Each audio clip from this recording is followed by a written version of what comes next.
हलकर्णी येथील वेरशेव बँकेच्या संचालकपदी श्वेता हत्तरगे यांची करण्यात आली निवड झाल्यानंतर श्वेता हत्तरगे यांचा सीमा भस्कोटी सुधाताई गवळी यांच्या हस्ते सत्कार करण्यात आला। चेअरमन सदानंद हत्तरगे यांच्या निधनानंतर रिक्त झाली होती जागा। गडिंग्लज तालुक्यातील हलकर्णी येथील वीरशैव बँकेच्या संचालकपदी निवड झाल्याबद्दल श्वेता हत्तरगे यांचा सत्कार करण्यात आला। माजी आमदार महादेवराव महाडिक, खासदार धनंजय महाडिक, गोकुळ संचालिका शौमिका महाडिक यांच्या प्रयत्नातून चेअरमन सदानंद हत्तरगे यांच्या निधनानंतर निवड झाली। माजी चेअरमन अनिल स्वामी, महादेव साखरे, एमडी प्रकाश पाटील यांच्या उपस्थितीत निवडपत्र देण्यात आलं।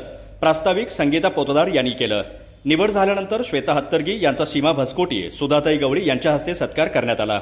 यावेळी जिल्हा परिषद माजी सदस्य रेखाताई हत्तरगे, डॉक्टर गंगाधर भस्कोटी, सरपंच योगिता संगाज, उपसरपंच सलीम यम कमरडी, उमेश इंगळे, सुमन भोसले, स्वाती पोतदार, ग्रामपंचायत सदस्य अक्काताई भोसले, विजूबाई शाह, के पाटील, भागोजी गवळी, नितीन मुंगुरवाडी, शंकर धनगर, मोहम्मद हनीफ ताशीलदार, काशीनाथ रवेदार, अशोक पुजारी, सचिन खोत यासह हत्तरगे गटाचे कार्यकर्ते मोठ्या संख्येने उपस्थित होते। आभार सामाजिक कार्यकर्ते डॉक्टर गंगाधर भस्कोटी यांनी मानलं।